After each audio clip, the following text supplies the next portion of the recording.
Oke, terima kasih rekan-rekan yang sudah bergabung di acara kita pada malam hari ini. Pada hari ini, tanggal 20 Agustus 2024, kita bisa berkumpul bersama di malam hari ini untuk membahas terkait salah satu case bisnis yang cukup menarik, yaitu mengenai semen Indonesia dengan tema yaitu adalah nilai menurun pasca akuisisi pada tahun 2018. Nah, pembahasan kali ini akan sangat menarik karena pembahasan kali ini akan dibawakan oleh salah satu associate consultant kita dari SNF Consulting, yaitu dengan uh, Ibu Aistikani Mahani yang selaku sebagai konsultan dari SNF Consulting. Nah, mungkin perlu diketahui untuk rekan-rekan yang mungkin baru bergabung dengan SNF Consulting, sedikit saya menjelaskan terkait SNF Consulting itu seperti apa. Jadi, kami hadir untuk membantu rekan-rekan sekalian yang saat ini sedang memiliki bisnis untuk menjadi berkembang, uh, one step ahead to be a corporate company. Kurang lebih seperti itu. Dan saat ini kita juga memiliki dua lokasi kantor, ada di Surabaya dan di Jakarta. Dan mungkin untuk rekan-rekan saat ini yang mungkin berdomisili di Jakarta maupun Surabaya, juga bisa langsung berkunjung ke kantor kita dengan by appointment untuk mendapatkan berbagai informasi mengenai SNF Consulting. Nah, pada malam hari ini, kembali ke topik, kita akan membahas terkait salah satu case bisnis yang cukup menarik, yaitu mengenai semen Indonesia, yaitu mengenai penurunan pasca akuisisi di tahun 2018. Nah, akuisisi ini mestinya adalah sebagai suatu hal cara akselerasi dalam menumbuhkan sebuah perusahaan. Termasuk di dalamnya ada yang namanya market value-nya. Nah, tetapi mengapa hal ini justru berbanding terbalik dengan semen Indonesia pasca dilakukan akuisisi Holcim. Nah, kira-kira ini seperti apa? Nah, pada malam hari ini kita akan mengundang Bu Estikani Mahani sebagai konsultan dari SNF Consulting. Selamat malam, Bu Estika. Ya, malam Mas Ferry. Oke, Bu Asti. Jadi Bu Asti hari ini akan memandu kita.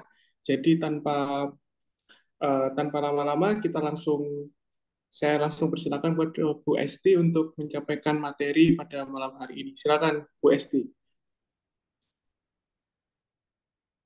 Oke, terima kasih Mas Ferry.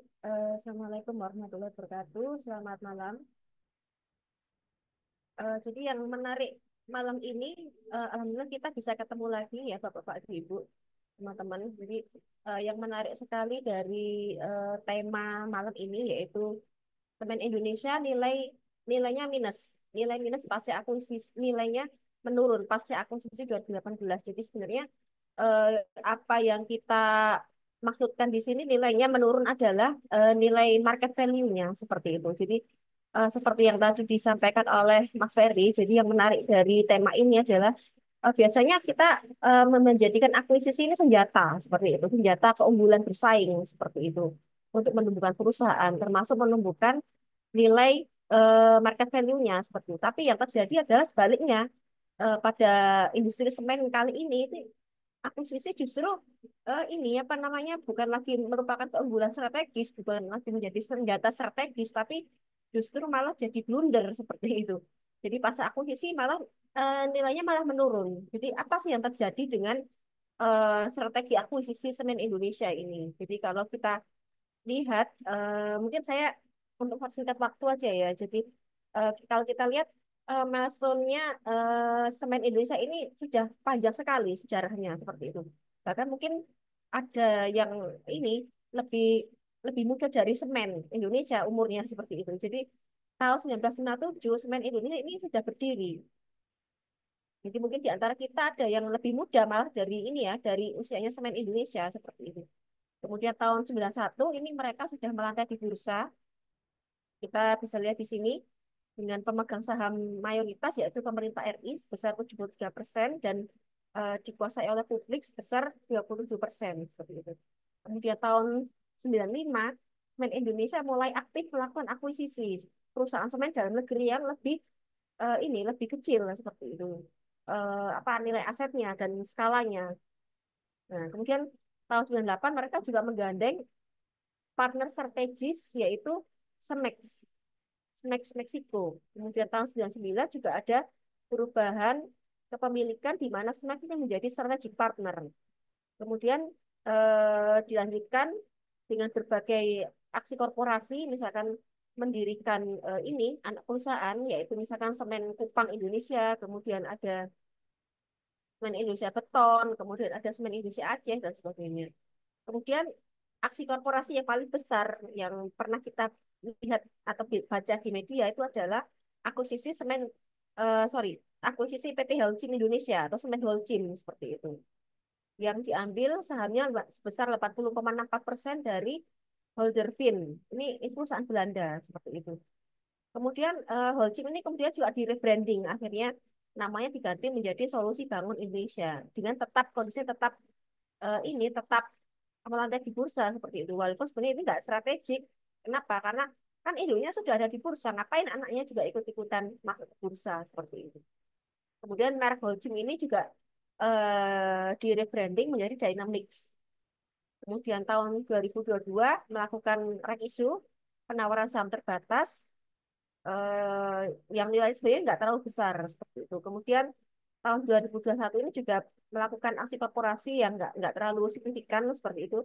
Ada kerjasama dengan Taihyo Cement Corporation. Nah ini kemudian mereka Semen Indonesia ini juga melakukan pembayaran utang seperti itu yang nilainya cukup signifikan yaitu 7,960 miliar atau sekitar 7 triliunan lah. Seperti itu. Nah, kemudian dari milestone mereka, dari sejarah panjang ini yang mungkin umurnya juga lebih tua dari kita, ini kita bisa lihat bahwa Semen Indonesia ini transformasinya mereka panjang sekali. Mulai dari berdiri, kemudian akuisisi, ekspansi, dan sebagainya. Jadi pada awal mereka berdiri ini core bisnisnya adalah manufaktur semen atau produsen semen seperti itu. Kemudian bertransformasi menjadi pabrik semen terintegrasi melalui ini akuisisi dan ekspansi tadi. Kemudian melalui berbagai produk dan jasanya mereka mengukuhkan diri sebagai building material solution provider. Jadi penyedia ini ya Pak solusi bahan bangunan, kebutuhan bahan bangunan seperti itu yang terintegrasi juga. Jadi awalnya semen, sekarang jadi one stop shopping mungkin istilahnya ya untuk bahan bangunan seperti itu. Nah, kemudian produknya apa saja sih? Mungkin kita bisa ini ya, kita sudah akrab sekali gitu. Yang namanya semen PCC, semen ini, semen ini. Nah, ini ada. Kemudian ada semen Dynamics ini yang dulu asalnya adalah ini rebranding dari Holcim, semen Holcim. Kemudian ada semen Padang, semen ini apa namanya? Semen Tonasa dan sebagainya, semen Andalas dan sebagainya. Dan ini adalah bagian dari semen Indonesia Persero. Kemudian ada juga semen curah yang biasanya dijual atau target marketnya ini adalah industri ya. Jadi biasanya industri konstruksi. Nah, kemudian ada produk agregat dan turunan semen. Jadi misalkan seperti ini apa namanya mortar dan sebagainya. Turunan produk turunan semen atau semen yang cepat cepat kering lah istilahnya untuk ini ya untuk kebutuhan industri juga seperti itu. Kemudian ada beton pracetak yang biasanya siap pakai dipakai untuk misalkan seperti dipakai untuk apa ini gorong-gorong dan sebagainya. Kemudian ada juga jasa jasa di bidang ini manufaktur kantong semen. Kemudian jasa logistik atau pengangkutan pengangkutan bahan bangunan. Kemudian kawasan industri, properti, teknologi informasi dan pengelolaan limbah. Seperti itu. Jadi memang dari segi apa namanya jasa ini juga cukup cukup banyak yang ditawarkan oleh Semen Indonesia Group yang terkait dengan building material tadi. Kemudian visi misinya apa saja sih dari Semen Indonesia Group ini atau Semen Indonesia Persero ini? Visinya adalah mereka menjadi perusahaan penyedia solusi bahan bangunan terbesar di regional.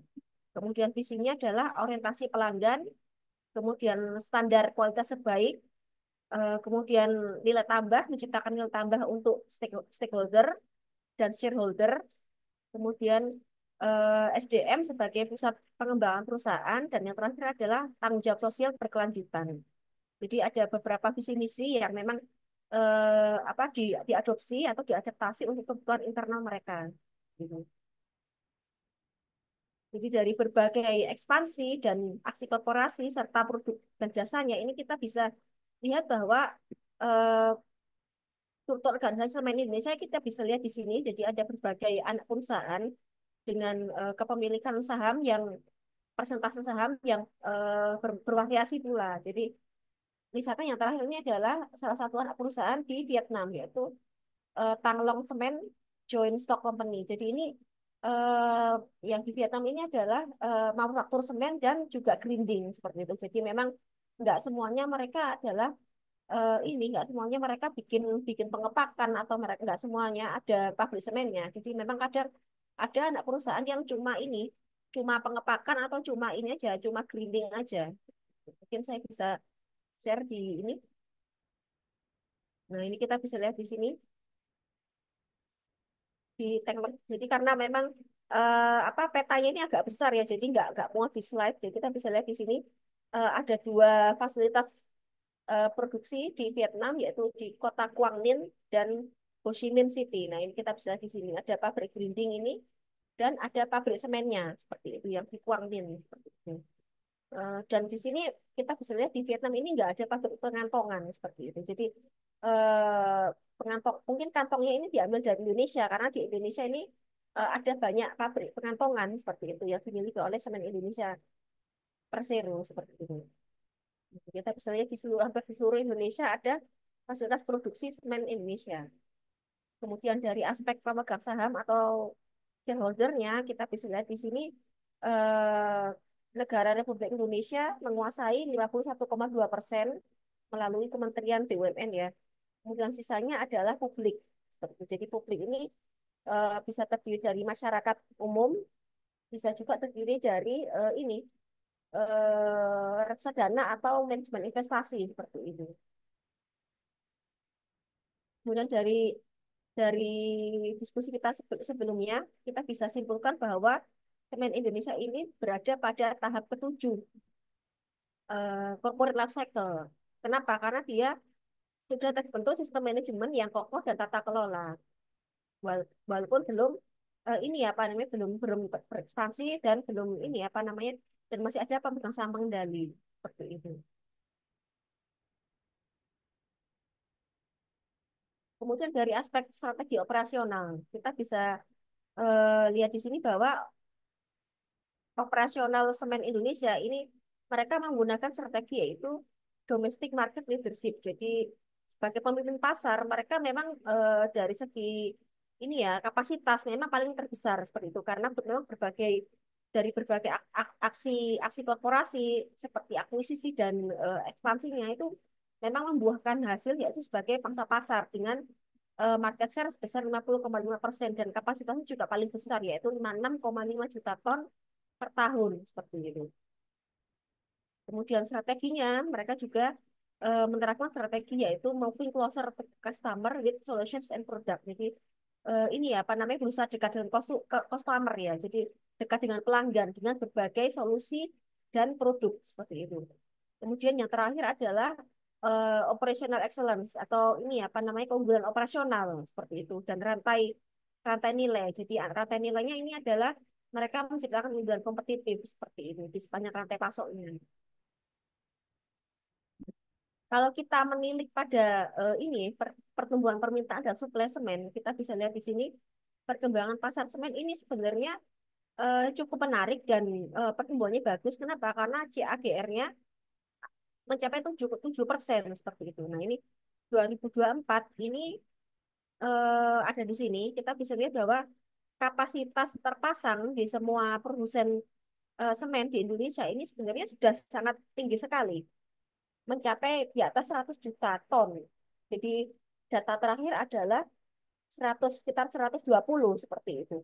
Sedangkan permintaan domestik ini cuma segini seperti itu. Kita bisa lihat ini ada di angka 65 juta seperti itu.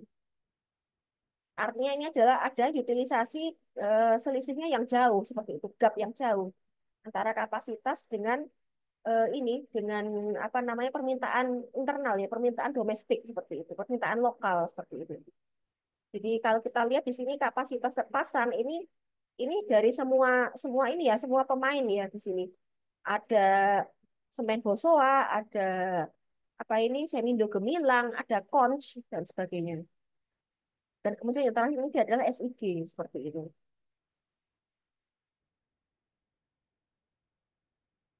Nah, kita lanjut. Jadi berdasarkan data ini kita bisa lihat bahwa ini ada proyeksi pertumbuhan sekitar 7% sampai tahun 2030.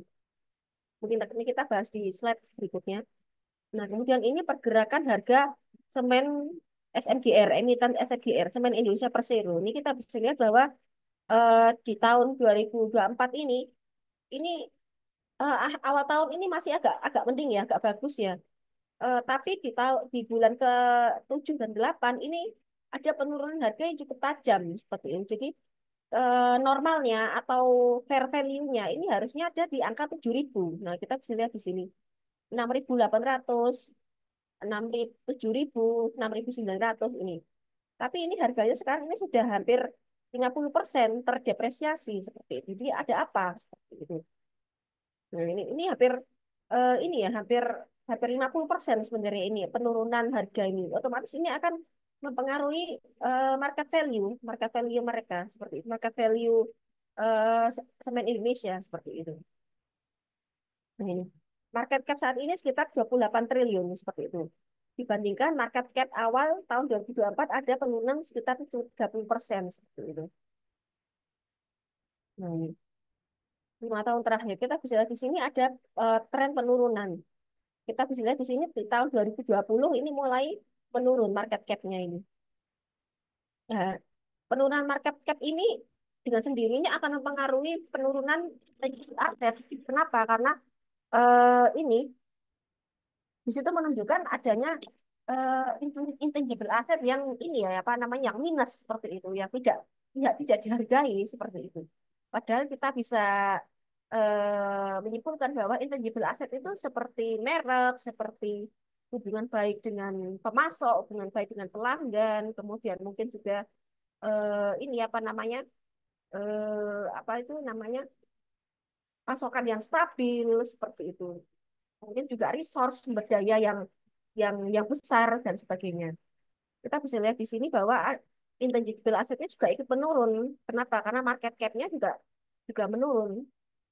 Kita kita lihat di sini ROA dan ROE atau tingkat perputaran ekuitas ini juga hampir sama, hampir stabil juga dari tahun ke tahun ini eh, tidak banyak berubah kecuali mungkin ini ya apa namanya debt equity ratio. Jadi rasio hutang terhadap ekuitas ini semakin lama semakin turun. Kenapa? Karena ada ini ya, ada pembayaran utang ya oleh Semen Indonesia seperti itu. Kita bisa lihat di sini pada tahun 2020 pada saat ini melakukan akuisisi ini utangnya melonjak drastis seperti itu. Kenapa? Karena mereka ini apa namanya menggelontorkan uang untuk ini ya untuk mengakuisisi Holcim dari skema utang seperti itu, menggunakan skema utang sehingga tahun 2020 ini melonjak seperti itu. Ini 2023, 2022, 2021, 2020, 2019, 2018. Nah, ini dari 2018 ke 2019 ini ada akuisisi Holcim Indonesia sehingga menyebabkan DER-nya meningkat tajam seperti itu. Kemudian kinerja keuangan Semen Indonesia kita bisa lihat di sini pendapatan penjualan ini tahun 2022 ini juga belum membaik seperti itu walaupun tahun 2021 ini sudah ada indikasi pemulihan ya dari seperti pandemi COVID-19 seperti itu. Kemudian net income ini juga eh, belum terlalu signifikan, naik signifikan. Ini kita bisa lihat di sini. Kemudian aset dan utangnya ini relatif stabil. Kemudian arus kas Semen Indonesia ini menunjukkan adanya ini. apa penurunan arus kas operasional. Kemudian arus kas dari investasi ini kita yang warna biru ini kita bisa lihat ini tahun 2019 ini tajam, turun tajam. Kenapa? Karena ini ada akuisisi Holcim seperti itu. Kemudian tahun 2020 ini kembali melandai seperti itu, kembali stabil seperti itu karena memang tidak ada akuisisi yang signifikan nilainya seperti itu.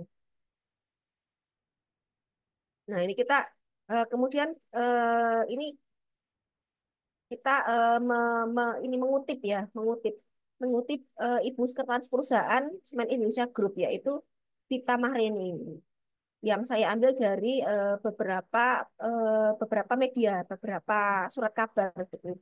Kapasitas terpasang mencapai 119 juta ton semen, sedangkan konsumsi domestik per tahun 2023 hanya menyerap 65 juta ton seperti itu.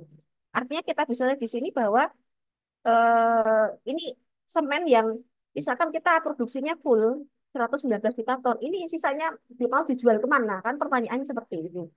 Gitu. Kenapa? Karena dari 119 ini misalkan kita produksinya hanya 100 juta ya, 100 juta ton. Berarti di situ ada kelebihan yang belum terjual atau terserap 35 juta ton seperti itu. Jadi pertanyaannya ini adalah misalkan produksinya total semua pemain semen ini adalah 100 juta. Ini 35 jutanya mau dijual kemana kan gitu pertanyaannya. Nah, inilah yang akan kita ini ya akan kita kulik seperti itu. Ini apakah memang apakah memang pernyataan ini memang ini apa mempengaruhi ke ini ya ke nilai market value-nya ya atau ke pendapatannya seperti itu. Nah, kita bisa lihat di sini apa sih yang terjadi seperti itu. Memang ternyata kapasitas produksi terpasang saat ini seluruh pemain semen produsen semen ini adalah 119 juta ton, sedangkan yang diserap oleh industri ini atau diserap oleh pasar ini adalah 65 juta ton seperti ini. Nah, ini perlambatan pembangunan infrastruktur ini menyebabkan turunnya demand semen seperti itu karena memang sebelumnya ini pembangunan infrastruktur memang masif sekali seperti itu, tapi sekarang ini sudah cukup melandai. Nah, ini kita bisa lihat sampai tahun 2030 ini proyeksi pertumbuhan ini adalah sekitar 7% seperti itu, annual growth rate seperti ini. Nah, kita bisa lihat di sini bahwa ada kapasitas yang tidak terserap. Ini kita ambil dari proyeksi Kementerian Perindustrian dan Mordor Intelligence. Jadi hasilnya dari Kementerian Perindustrian. Gitu. Nah, kemudian apa lagi yang terjadi yang kedua? Nah, kemudian pada tahun 2019 dilakukan akuisisi Holcim Indonesia. Kita bisa lihat di sini dengan utang yang menyebabkan tingginya beban bunga. Jadi kalau kita lihat di sini di laporan keuangan, beban keuangan SIG ini cukup besar untuk membayar beban bunga seperti itu. Kita bisa lihat di sini rasio beban keuangan terhadap pendapatan adalah 3,8, 7, 4, nah ini 4, ini. Jadi masih ada ini ya apa namanya ada pembayaran beban bunga yang cukup besar seperti itu. Padahal dari bebannya saja beban beban biaya aja 90% dari pendapatan seperti itu yang menggerus laba seperti itu. Nah, ini kita bisa lihat bahwa akuisisi ini yang dilakukan pada tahun 2019 ini bisa dibilang ini menggerus laba seperti ini. Sehingga pendapatannya ikut ya yang seharusnya bisa dijadikan laba ditahan ini ikut turun seperti itu. Kita bisa lihat di sini. Net income-nya tidak terlalu signifikan naiknya. Kemudian kesimpulan yang kita bisa simpulkan dari ini dari semen Indonesia ini adalah yang pertama surplus produksi semen nasional sudah melebihi demand domestik seperti itu. Kemudian apa sih yang terjadi? Hal ini menyebabkan turunnya penjualan volume penjualan semen, terutama semen semen kantong, semen sak seperti itu. Nah, ini kemudian otomatis kita memerlukan upaya ya, upaya untuk menjual, upaya upaya untuk menyerap gitu kelebihan produksi ini. Gitu. Kemudian yang kedua adalah akuisisi berisiko tinggi, yaitu akuisisi Holcim Indonesia dengan sumber dana yang berasal dari utang. Jadi jika pembiayaan akuisisi ini 26 triliun direct misalkan dilakukan melalui right issue, maka kita memerlukan ini penerbitan saham baru sebesar 38%. Seperti itu. Kemudian yang terakhir, yang ketiga adalah bisnis acquisition beresiko tinggi dengan skema utang ini menyebabkan arus kas jeblok. Arus kas apa? Arus kas investasi seperti itu. Arus kasnya jadi ini jadi jeblok dan ini otomatis akan mempengaruhi arus kas operasional juga. Kenapa? Karena laba digunakan untuk membayar beban bunga seperti itu. Kemudian yang terakhir adalah penurunan market cap. Nah, ini adalah ini ya istilahnya efek domino. Efek domino paling akhir dari penurunan tangible aset ini seperti itu. Jadi adanya istilahnya ada multiple ini ya, multiple faktor ya, mulai dari surplus produksi, kemudian melambatnya pasar, melambatnya penyerapan pasar, kemudian adanya akuisisi beresiko tinggi. Nah, ini efek dominonya lari ke ini penurunan market cap ini seperti itu sehingga ujung-ujungnya adalah nilai intangible asset gitu. Jadi kita kalau kita kembali ke slide yang ini, nah, kalau kita kembali ke slide ini, intangible asetnya jadi ikutan turun. Kenapa? Karena market cap-nya jadi ikutan turun, juga ikutan turun dan otomatis ini artinya tidak ada penghargaan pada ini intangible asetnya Semen Indonesia Persero seperti itu. Jadi beberapa faktor ini menyebabkan efek domino paling akhir paling final yaitu penurunan market cap atau penurunan nilai kapitalisasi pasar seperti ini. Mungkin itu yang dapat saya sampaikan. Mungkin saya kembalikan ke Pak Ferry. Mungkin monggo mungkin ada diskusi atau pertanyaan. Silakan Pak Ferry. Oke, baik. Terima kasih, Bu Esti. Jadi, terima kasih atas pemaparannya dan rekan-rekan semuanya. Di malam hari ini kita juga di tengah-tengah kita saat ini juga ada Pak Iman. Assalamualaikum, Pak Iman. Waalaikumsalam. Oke, apa kabar, Pak Iman? Sehat? Alhamdulillah sehat. Oke, baik, Pak Iman. Sebagai founder dari SNF, saya mengucapkan juga terima kasih telah berkenan hadir di acara kita pada malam hari ini. Dan mungkin untuk rekan-rekan, saya persilakan apabila ada pertanyaan. Sangat menarik sekali topik yang dibawakan oleh Bu Asti malam hari ini dan di pada malam hari ini kita juga sudah dapat pertanyaan Ibu dari Pak Gugus Imam. Selamat malam Pak Imam. Oke, langsung saja saya bacakan pertanyaannya. Jadi untuk rekan-rekan saat ini yang ingin bertanya, juga saya persilakan bisa langsung melalui kolom chat atau tidak bisa langsung menyalakan mikrofonnya. Oke, pertanyaan dari Pak Imam. Assalamualaikum warahmatullahi wabarakatuh. Mohon izin bertanya, Bu Asti, jika kita lihat dari laporan keuangan kuartal kedua, merujuk pada valuasi sederhana yang kita pakai yaitu PER dan PPV. Dengan merujuk ke buku Mary Buffett, The Warren Buffett Stock Portfolio and Warren Buffett and the Interpretation of Financial Statement, ini bahkan valuasi wajarnya di harga saham per lembarnya mendekati 1.400 sampai 1.500 rupiah. Padahal book value per saham itu masih sekitar di angka 6.406. Nah, sedangkan harga saat ini sudah mencapai 4.100-an dengan ROE 2,3%. Kira-kira bagaimana pandangan Ibu terhadap hal ini? Apakah ini dikarenakan right issue? Oke, terima kasih dari Pak Gugus Imam.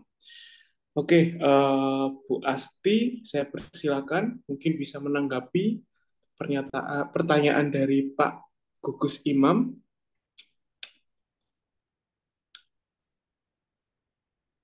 Halo, monitor Bu Ah, Asti. oke. Oke, siap. Oke, menarik sekali ya Pak Gus ya. Gus Imam. Jadi memang kalau dari aspek emiten dan dari aspek investor itu memang ada semacam tarik menarik seperti itu. Jadi kalau investor kan maunya kan ini ya apa namanya cuan ya, wonderful seperti itu. Jadi apa dapatnya perusahaan yang murah banget, kemudian dividennya gede banget, kalau bisa setahun dividennya 3 kali seperti itu. PBV-nya murah sekali, kemudian perusahaannya royal juga seperti itu, bagi-bagi dividen seperti itu. Nah, kalau misalkan book value-nya 6.400, kemudian harganya market value-nya sekarang 4.100 per lembar ya, dari segi emiten ya, ya itu sebenarnya ini, ya itu tadi yang kita bilang ini tadi, intangible asset-nya nggak dihargai seperti itu.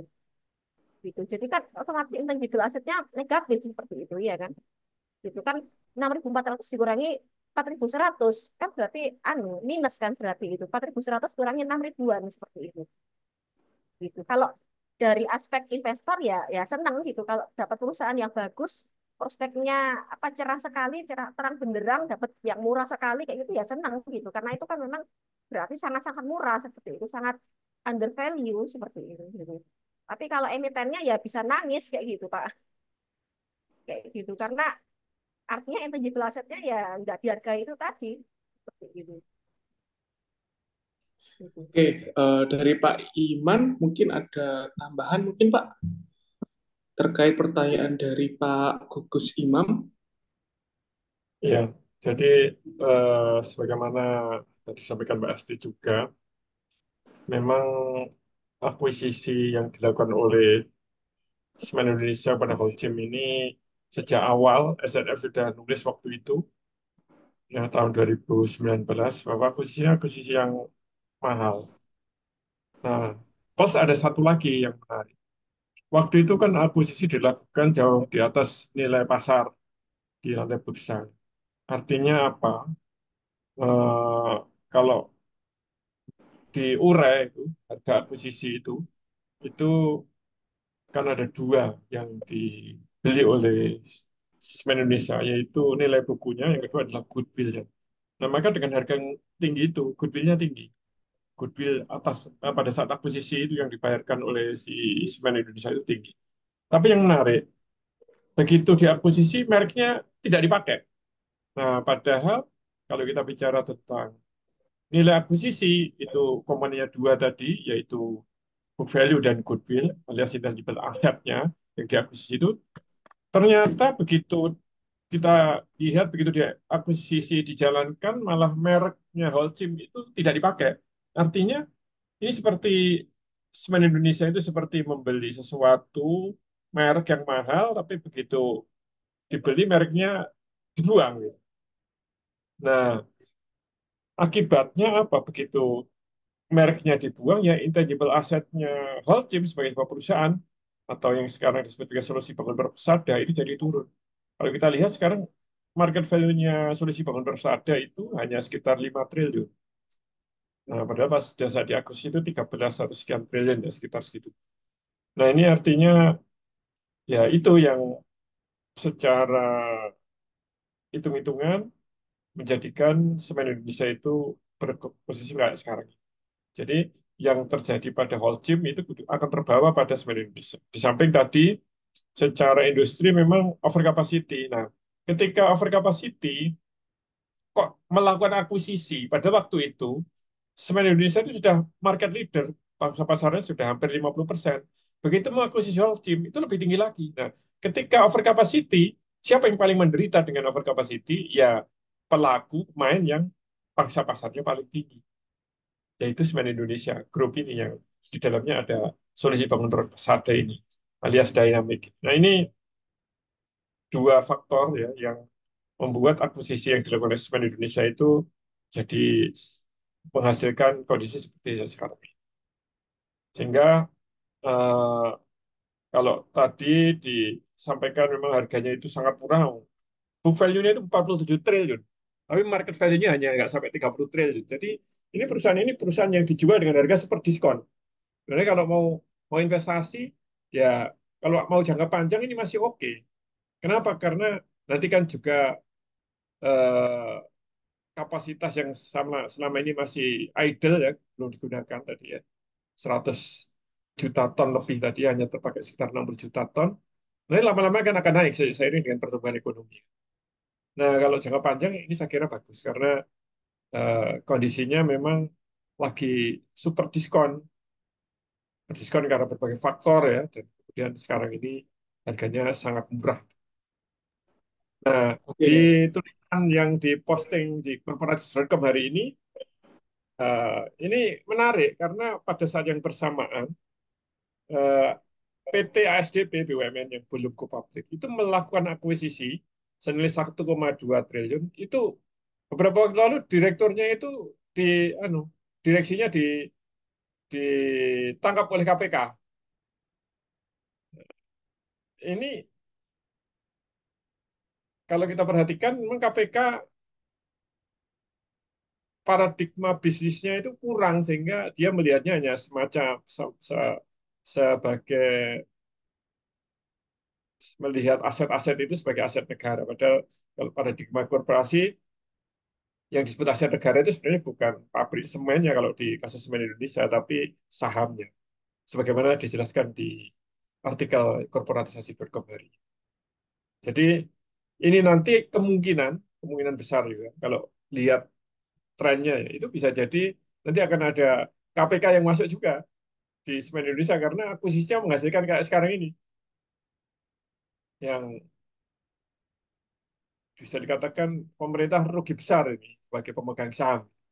Nah, bisa jadi nanti KPK masuk. Kita tunggu aja nanti seru seru nanti beritanya kayak apa. Gitu. oke, baik Pak Iman.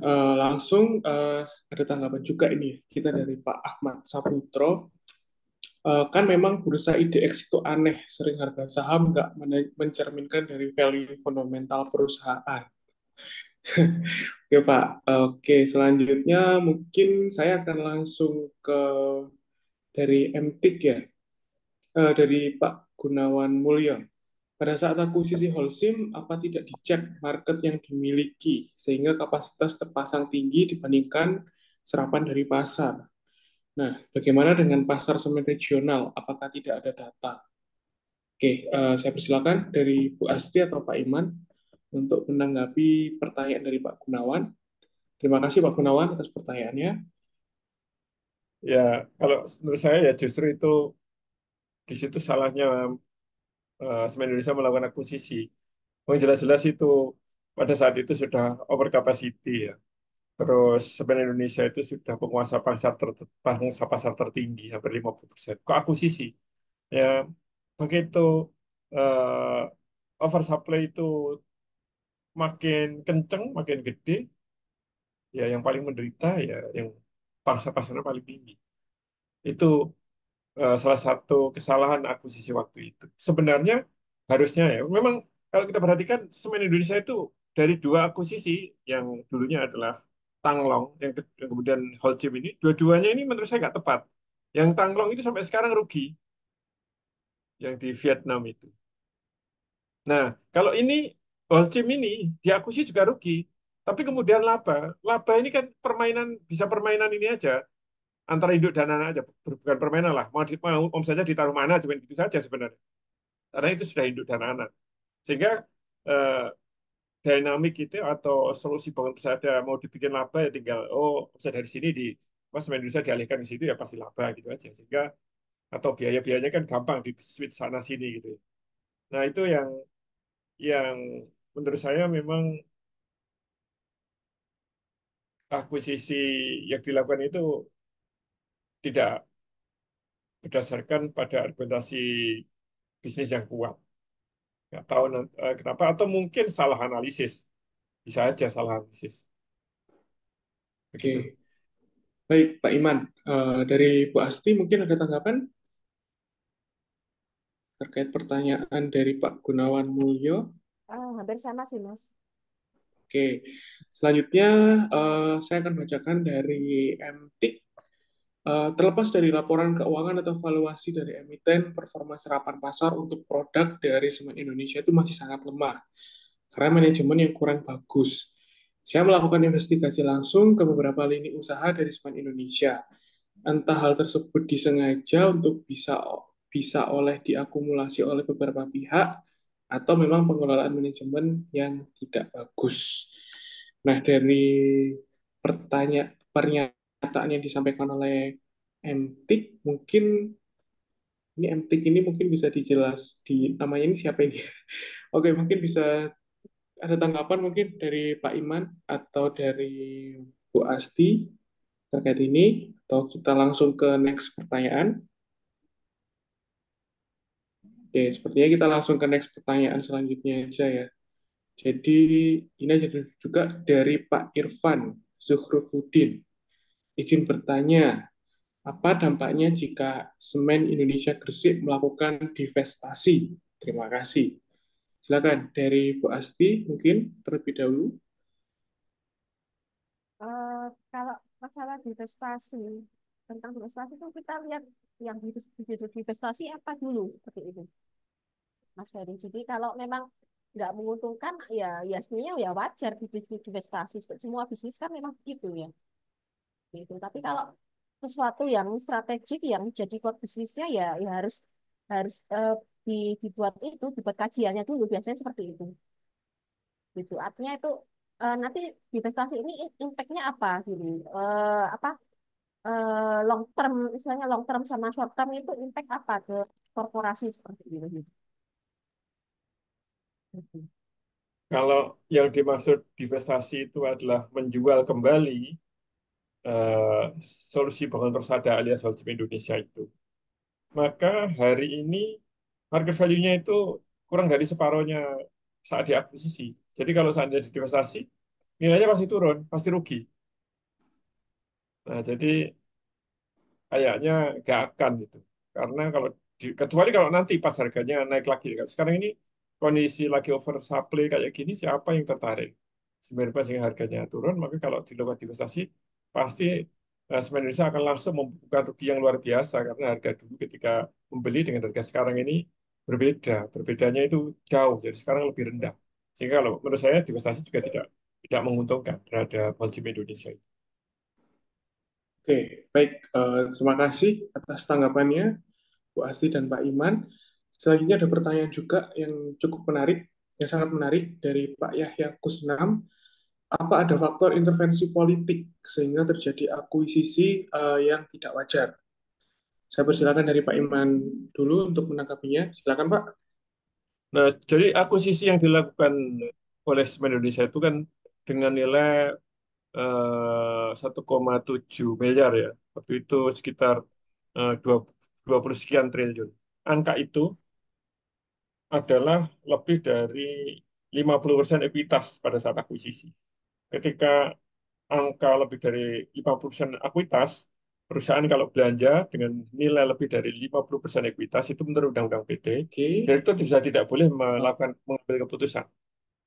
Jadi keputusannya harus dikembalikan pada RUPS. Jadi direktur harus minta persetujuan RUPS untuk untuk melakukan akuisisi. Nah, kalau ikut seperti itu maka sebenarnya akuisisi ini sudah keputusan RUPS. Jadi direktur sudah nggak salah.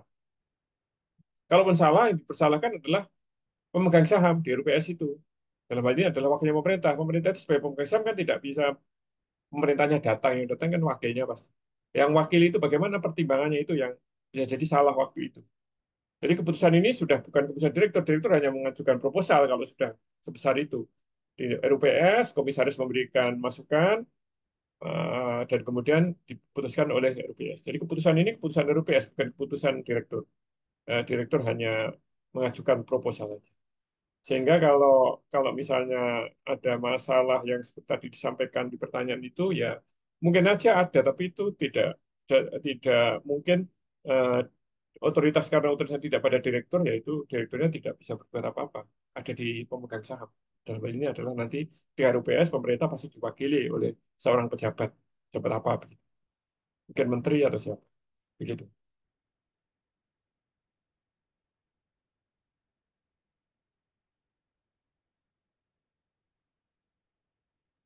Halo, Mas Ferry, kok menghilang Mas Ferry? Hmm. Putus hubungan koneksi. Mas Ferry-nya menghilang. Ya, jadi kalau kita perhatikan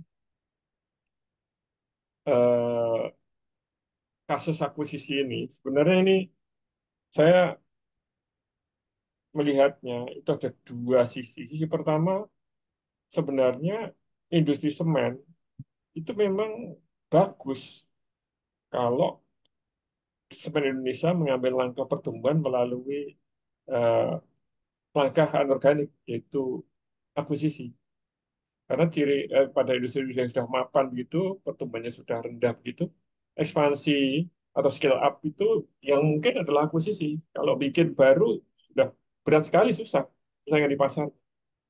Nah, jadi akuisisi Holcim ini satu sisi ini positif sekali. Sebagai tanda positif bahwa Semen Indonesia sebagai sebuah korporasi berada pada track yang benar, tumbuh secara anorganik. Tapi sisi lain, ya caranya kok nggak tepat. Ketidaktepatannya, ya kok akuisisinya di Indonesia, sedangkan di Indonesia jelas-jelas over capacity.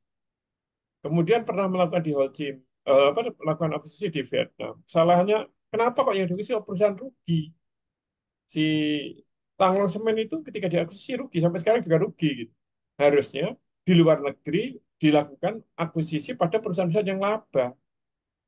Nah, kalau seperti itu, ini bagus. Jadi ini satu sisi di kesadaran untuk tumbuh melalui cara anorganik ini bagus. Sisi lain, kok cara akuisisinya tidak tepat itu baik sumber dananya, siapa yang diakuisisi, lokasi akuisisi, terus hitung-hitungannya juga nggak bagus. Jadi ini ya antara positif dan negatif itu berpadu jadi satu begitu. Nah, moderatornya hilang. Mungkin Mas Agung bisa mengambil alih, Mas Agung atau Mas Rizky. Lanjut aja nih Pak. Nah, Dan tanya Pak Panji. oh Ya, ya. apa yang jadi pertimbangan semen luar, pabrik semen luar yang banyak Pak, yang bangun pabrik baru di Indonesia sejak 2014 seperti itu. Karena tadi yang disebutkan yang paling menderita dalam kondisi oversupply adalah yang paling besar market share-nya gitu. Nah, itu pertanyaan yang menarik itu. Kenapa kok perusahaan luar masuk juga? Nah, kalau saya melihatnya begini, sebenarnya oversupply ini tidak bisa dilepaskan dari kebijakan pemerintah. Dalam hal apa? Ya misalnya kayak kalau di bisnis-bisnis yang sederhana, yang kecil, yang lebih bisa dilihat. Misalnya saja adalah dulu tentang warnet gitu ya. Nah, warnet itu asalnya bagus, tapi kemudian pemerintah memberi izin yang luar biasa untuk pertumbuhan warnet. Akhirnya memburuk-memburuk dengan sendirinya. Atau juga begini, sekarang ini hotel-hotel itu juga oversupply juga karena izin terus dikasihkan. Nah, kayaknya industri semen kayak gitu, jadi izinnya berlebih sedemikian rupa sehingga kalau kayak gitu kan terjadi inefisiensi luar biasa di industri semen itu. Jadi ini kalau disalahkan siapa yang paling bersalah kondisi kayak gini, sebenarnya menurut saya pemerintah. Karena kalau nggak diizinkan pemerintah nggak akan bangun pabrik. Nah sudah tahu bahwa oversupply dari 60 ke 100, kenapa kok diizinkan terus itu? Itu sama kayak hotel tadi atau di yang lain lah juga kayak itu terus yang sebenarnya itu supply sudah cukup, tapi pemerintah terus membuka keran perizinannya. Nah, akibatnya ya yang terjadi kayak sekarang. Begitu menurut saya. Oke, baik. Mohon maaf, jaringan saya barusan terputus. Nah, Mungkin ya, bisa kita lanjutkan ya, Pak ya, untuk diskusi ya. kita dari MTIK ya ini ya. Oversupply di semen Indonesia karena manajemen sih, bukan karena kapasitas produksi. Dari tanggapannya seperti itu.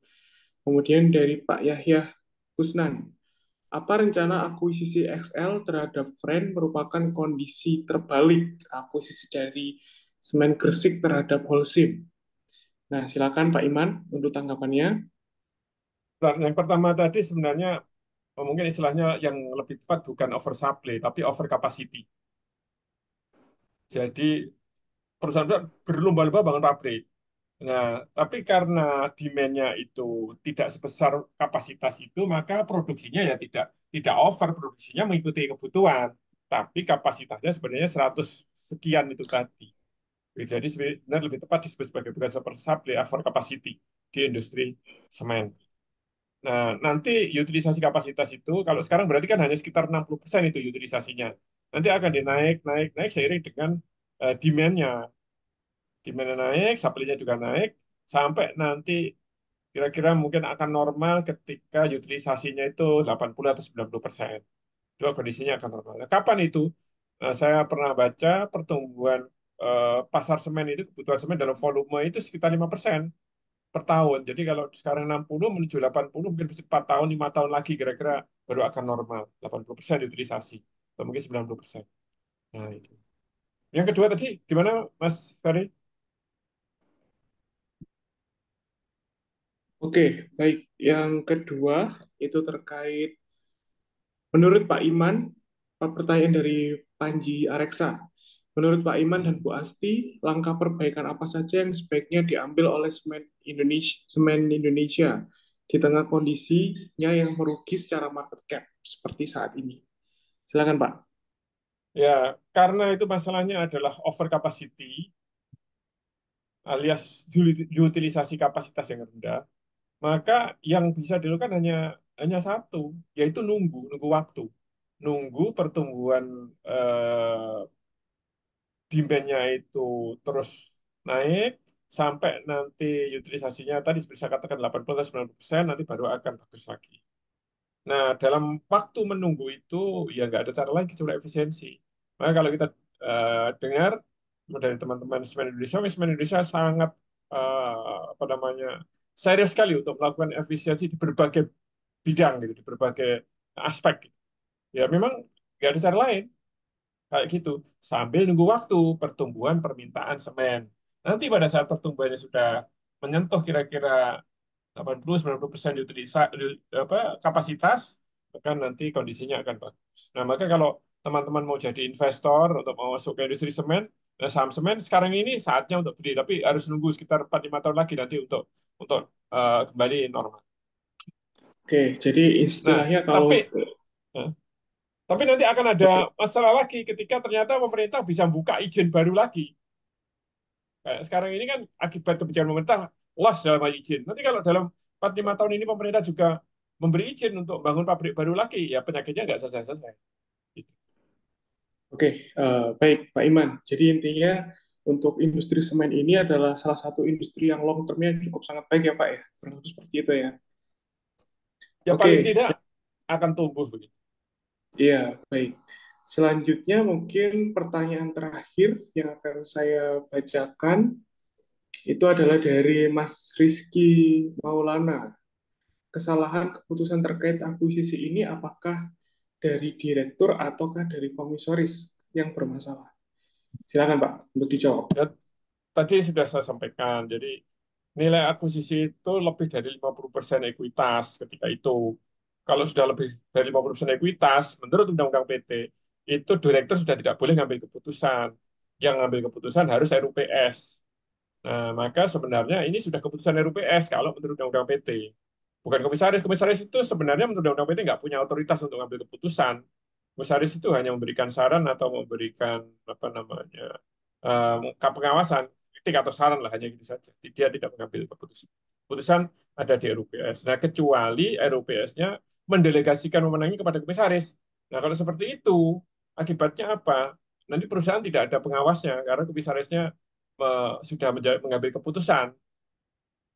Harusnya komisaris itu tidak mengambil keputusan supaya bisa mengawasi. Karena kalau dia sudah mengambil keputusan, dia akan kehilangan power untuk melakukan pengawasan. Kenapa? Karena nggak mungkin orang itu bisa mengawasi dirinya sendiri. Gitu. Oke, baik. Masih ada beberapa pertanyaan ini, Pak Iman, dan ada beberapa tanggapan. Mungkin dari Pak terakhir ya, Pak, dari Pak Tri Edi yang akan saya bacakan. Bukankah SIG sudah go private 49%? Nah, bagaimana bisa menambah privatisasi lagi? Karena masih terikat Undang-Undang BUMN. Apa saran solusi dari Pak Iman untuk mengatasi soal ini? Silakan, Pak. Maksudnya go private itu eh, apa? Apa mungkin maksudnya eh, delisting gitu kan? Saya kira nggak akan delisting semen Indonesia. Nah, tapi begini, memang di Undang-Undang BUMN pemerintah harus di atas 51%. Nah, kalau sekarang ini kan posisi pemerintah kan di saham semen Indonesia kan sudah sekitar 51%. Jadi di luar pemerintah 49%. Kalau misalnya eh, semen Indonesia menerbitkan saham baru lagi nanti untuk kepentingan akuisisi berikutnya gitu, ya maka nanti pemerintah sudah bukan lagi pemegang saham kendali, sudah tidak bisa lagi disebut BUMN. Walaupun sebenarnya kalau kita apa ya, memandangnya secara lebih lebih logis itu, sebenarnya istilah BUMN ini juga salah. Jadi istilah badan usaha milik negara itu betul. Dulu pada saat BUMN itu bentuknya adalah perusahaan jawatan, kayak dulu PJKA gitu. Begitu jadi PT sebenarnya istilah badan usaha milik negara itu salah. Yang betul adalah badan usaha yang sahamnya dimiliki oleh negara. Yang menjadi milik negara itu sahamnya, bukan bukan badan usahanya. Badan usaha sebagai sebuah makhluk hukum legal entity, dia tidak ada pemiliknya sebenarnya. Ya, tapi kadang-kadang bahasa salah kaprah itu kan tetap dipertahankan. Dan yang kayak gitu ya bukan hanya di Indonesia. Misalnya kalau dalam bahasa Inggris, kalau eh, pesawat yang dari udara turun ke bumi, namanya kan landing. Nah, kalau pesawat dari udara turun ke laut, nah, tidak tetap disebut sebagai sea landing. Harusnya kan bukan sea landing, harusnya kan seeing gitu. Nah, tapi itu salah kaprah yang tetap dipertahankan. Nah, kayaknya istilah BUMN ini juga salah kaprah yang tetap dipertahankan. Harusnya namanya bukan BUMN kalau sekarang. Badan usaha yang sahamnya dimiliki oleh negara. Kalau dulu memang betul. Oke, Nah, baik Pak Iman. Terima kasih atas responnya. Oke, baik untuk rekan-rekan, mungkin sedikit lagi waktu kita akan berakhir. Jadi saya ucapkan terima kasih atas kehadiran dari rekan-rekan semuanya. Dan sebelum kita mengakhiri sesi diskusi kita pada malam hari ini, saya ingin mengingatkan kembali terkait untuk rekan-rekan, kami dari SNF Consulting juga saat ini sedang membuka untuk kelas korporatisasi yang mungkin rekan-rekan bisa ikuti. Nah, untuk pertanyaannya terkait kelas korporatisasi ini seperti apa, nanti bisa teman-teman bisa langsung bertanya kepada admin di masing-masing grup, ataupun juga teman-teman juga bisa melakukan follow di Instagram kita di SNF Consulting. Nah, selanjutnya saya juga ucapkan terima kasih kepada Bu Esti, kemudian Pak Iman yang telah memandu sesi diskusi ini, telah hadir dalam sesi diskusi ini. Dan acara ini tentunya akan menjadi acara berlanjut yang akan kita hadirkan di minggu-minggu ke depan dari SNF Consulting. Nah, saya juga mengundang rekan-rekan apabila ingin ada sesi diskusi, rekan-rekan juga bisa dapat melakukan diskusi dengan kita secara internal di grup yang sudah uh, dibuat dengan uh, dibuat oleh SNF. Jadi nanti apabila dari acara kita hari ini masih ada yang ingin perlu ditanyakan, silakan nanti langsung bisa bertanya di grup yang sudah kita buat seperti itu. Mungkin dari saya cukup sekian. Terima kasih atas kehadiran rekan-rekan. Kemudian Pak Iman dan Bu Esti juga terima kasih. Sehat selalu untuk Pak Iman, Bu Esti, dan rekan-rekan semuanya. terima kasih. Oke, baik. Terima kasih juga di kolom chat ada dari Pak Yoyon dari Bogor, kemudian dari Pak Ahmad Saputro yang mengucapkan terima kasih pada Bu Esti dan seluruh kru dari SNF. Terima kasih banyak rekan-rekan semuanya untuk hadir untuk acara ngobrol santai di minggu-minggu selanjutnya. Oke, sekian dari kita dari SNF Consulting. Saya tutup. Terima kasih. Wassalamualaikum warahmatullahi wabarakatuh. Waalaikumsalam. Terima kasih Waalaikumsalam. Mas Terima Iman, Mbak kasih Asti, semuanya. Oke, Pak Mas Terun. Rizky, Mas Agung. Izin live.